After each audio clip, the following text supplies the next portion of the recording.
kayang-kaya mo talagang baguhin ang buhay mo. Yes. No?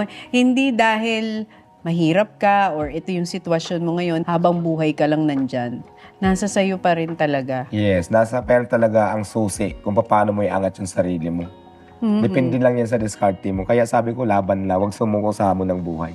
Kung mahirap naman ngayon, huwag mo isipin na mahirap ka lang. Kung may chance, gawin mo na para makaangat. Kung level 1 ka, gawin mong level 2 naman. Step by step, di ba? Parang ganun. Si Diwata ngayon ay 42 years old. Imaginein mo, pumunta siya dito sa Maynila, 16, 17.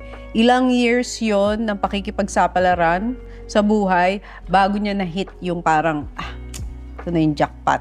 Haba ng laban talaga sa buhay ko dito sa Manila. Mahaba. Talagang may mga pagdadaanan ka na up and down.